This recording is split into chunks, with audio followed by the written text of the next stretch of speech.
Assalamualaikum warahmatullahi wabarakatuh. Selamat pagi, salam sejahtera, salam sehat untuk kita semua. Salam Pancasila. Baik anak-anak, pada pagi ini kita akan belajar mata pelajaran PPKN untuk SMP MTS kelas 9.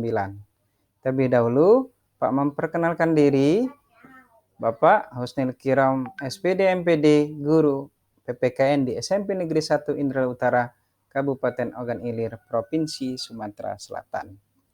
Sebelum mempelajari materi, mari kita berdoa berdasarkan agama masing-masing dengan menundukkan kepala. Berdoa dimulai.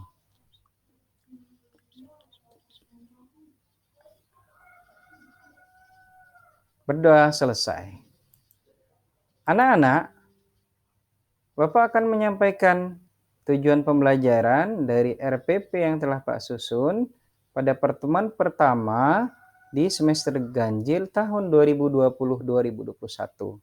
Materi pokok kita adalah dinamika Pancasila sebagai dasar negara dan pandangan hidup bangsa dengan submateri penerapan Pancasila dari masa ke masa. Untuk pertemuan pertama ini, kita akan belajar tentang penerapan Pancasila pada masa awal kemerdekaan dan masa Orde Lama. Harapannya anak-anak dapat memahami materi ini minimal 75% dipahami. Pada pertemuan selanjutnya, Pak akan sampaikan materi dalam bentuk presentasi Microsoft Word dan mengoperasikan video operasi Trisula. Baik, anak-anak, untuk materi yang pertama yang akan kita kaji adalah penerapan Pancasila pada masa ke masa. Sebelumnya, di dalam tujuan pembelajaran secara umum, dimulai dari KI 1, KI 2, dan KI 3, seperti yang terlihat pada tampilan atau pada layar anak-anak, seperti ini, mensyukuri anugerah dari Tuhan Yang Maha Kuasa, menunjukkan sikap bangga kita, kemudian mengamati dinamika yang terjadi dalam kehidupan bermasyarakat terkait praktik ideal Pancasila, dan yang terakhir mudah-mudahan walaupun dalam keterbatasan kita dapat melakukan pemecahan masalah dalam bentuk penelitian yang berkaitan dengan penerapan Pancasila di rumah, di sekolah, dan dalam kehidupan bermasyarakat. Baik anak-anak, kita akan pelajari penerapan Pancasila dari masa ke masa. Seperti yang kita pelajari pada pertemuan sebelumnya di kelas 8, bahwa Pancasila itu menjadi stats fundamental norm atau menjadi norma dasar dalam kehidupan berbangsa dan bernegara yang mengatur kehidupan keseharian kita. Dan itu sudah menjadi kesepakatan bangsa Indonesia. Nah, Pak mengulang lagi bahwa pada masa awal kemerdekaan dari tahun 1945 sampai sekarang, walaupun kita sudah di zaman terbuka begitu, zaman modern dengan globalisasi dan revolusi 4.0, tetapi tantangan terhadap penerapan Pancasila itu masih terjadi. Spesifik pada penerapan Pancasila di tahun 1945 sampai 1950, bahwa Pancasila mendapat banyak tantangan, bukan hanya dari penjajah atau kolonial Belanda yang memang belum ingin dan belum puas untuk menguasai Indonesia, tetapi juga dari dalam, dari masyarakat Indonesia sendiri yang menginginkan untuk mengganti Pancasila dengan dasar negara lain. Baik anak-anak, untuk penerapan Pancasila dari masa ke masa. Berikutnya, bahwa kedudukan Pancasila sebagai dasar negara telah menjadi kesepakatan bersama bangsa Indonesia.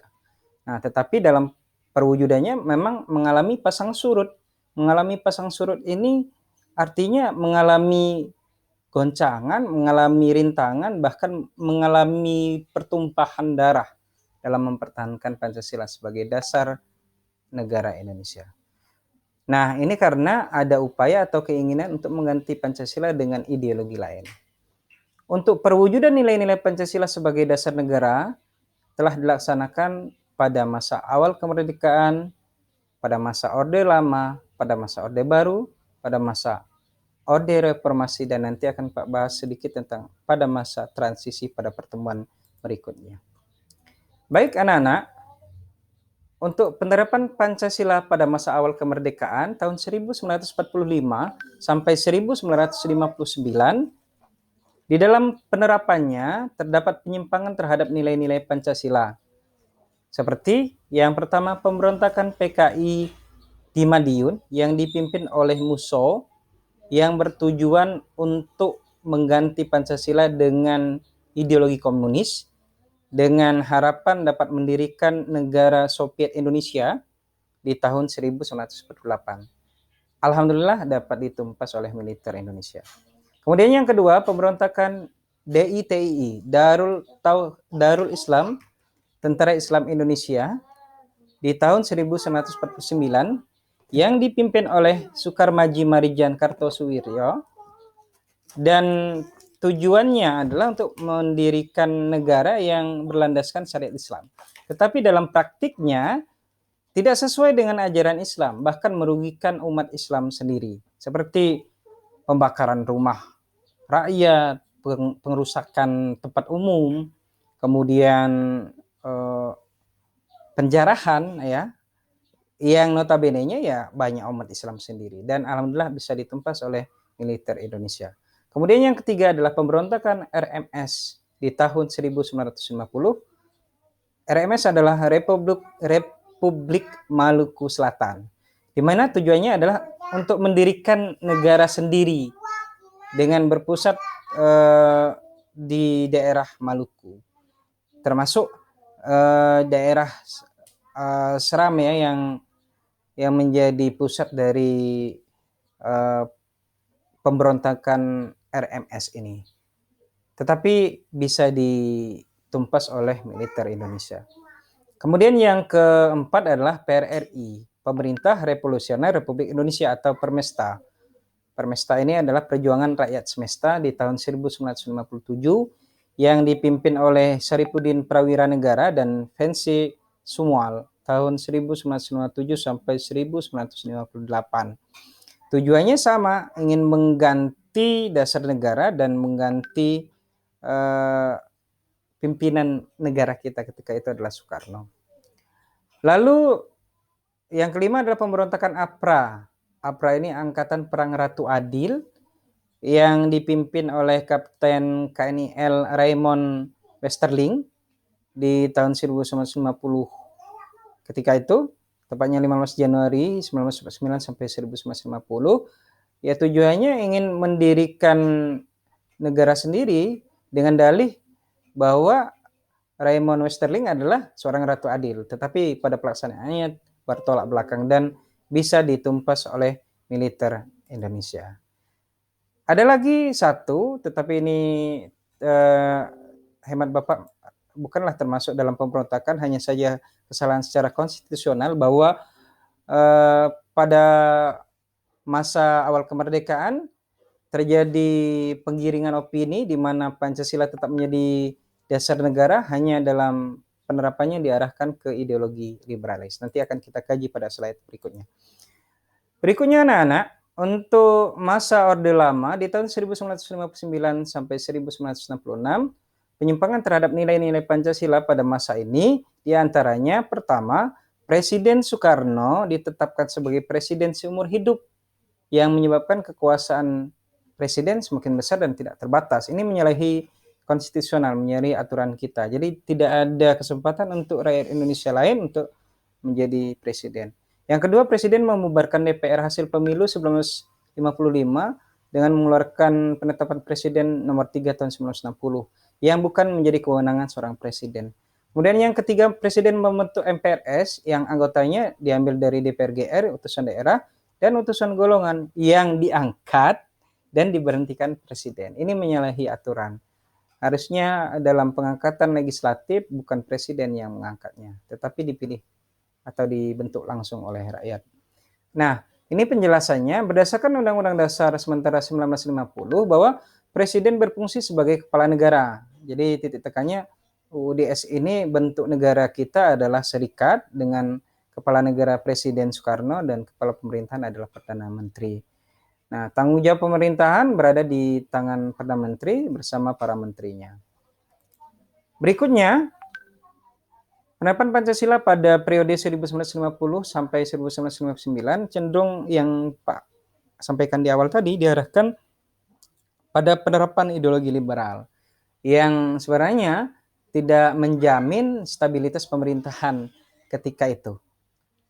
Lalu di masa Orde Lama ini terlaksana pemilihan umum pertama kali. Jadi tonggak demokrasi di Indonesia itu terjadi di tahun 1955 dengan diadakan pemilu pertama 29 September 1955 di mana hasilnya terpilihlah 272 wakil rakyat sebagai anggota DPR yang akhirnya dibubarkan sendiri oleh presiden. Nah, ini menjadi kesalahan juga dalam pelaksanaan atau dalam penerapan Pancasila di masa itu. Nah, ini menggambarkan bahwa pelaksanaan atau penerapan Pancasila di masa Orde Lama dengan ciri demokrasi terpimpin itu menjadi catatan karena tidak sesuai dengan nafas demokrasi yang diinginkan bahwa demokrasi itu kan bagi semua dari rakyat oleh rakyat dan untuk rakyat. Nah, cenderung berada pada kekuasaan presiden pribadi ini yang menyalahi aturan yang atau bertentangan dengan konstitusional Indonesia. Berikutnya, anak-anak, untuk penerapan Pancasila di masa Orde Lama terjadi pemberontakan G30 SPKI ya, pemberontakan PKI di tanggal 30 September 1965, di mana pemberontakan ini mengorbankan tokoh-tokoh atau perwira tinggi negara kita, khususnya Angkatan Darat, dengan terbunuhnya 7 putra terbaik bangsa, termasuk satu anak dari Ahmad Haris Nasution, Adi Imah Suryani, dan ajudan dari H. Nasution juga. Dan ini menjadi catatan kelam bangsa Indonesia dalam mempertahankan Pancasila sebagai dasar negara. Jadi, mempertahankan Pancasila sebagai dasar negara itu bukan hanya teori, tetapi praktik, bahkan menyerahkan jiwa dan raga, bahkan nyawa yang telah dibuktikan oleh para tokoh pendiri bangsa kita atau para perwira tinggi negara kita. Baik anak-anak, selanjutnya untuk penerapan Pancasila pada Orde Lama ini pada tahun 1966 terjadi demonstrasi mahasiswa dan rakyat. Ini tuntutannya adalah Tritura, 3 tuntutan hati nurani rakyat atau 3 tuntutan rakyat yang isinya menginginkan pemerintah yang pertama membubarkan PKI beserta ormas-ormasnya, yang kedua membubarkan kabinet Dwi Kora dari unsur-unsur PKI, kabinet yang dipimpin oleh Soekarno sebagai presiden, dan yang terakhir adalah menurunkan segala harga di pasaran begitu. Dan ini menjadi tuntutan rakyat yang dikomandoi juga oleh mahasiswa ketika tahun 1966. Nah, berikutnya adalah masa Orde Baru di tahun 1966 dan satu lagi nanti kita akan pelajari tentang penerapan Pancasila pada masa Orde Reformasi pada pertemuan berikutnya. Demikian anak-anak yang dapat Pak sampaikan untuk penerapan Pancasila pada masa awal kemerdekaan dan Orde Lama. Semoga bermanfaat. Pesan Pak, anak-anak tetap belajar dengan semangat walaupun BDR dengan segala keterbatasan, tapi Pak minta anak-anak tetap membuka buku teks dan mencari materi dari sumber online lain atau dari praktik keseharian anak-anak tentang penerapan Pancasila dalam kehidupan di rumah dan di masyarakat terutama. Semoga bermanfaat, bertemu kembali di pertemuan kedua berikutnya. Demikian dari Pak, salam Pancasila. Wassalamualaikum warahmatullahi wabarakatuh.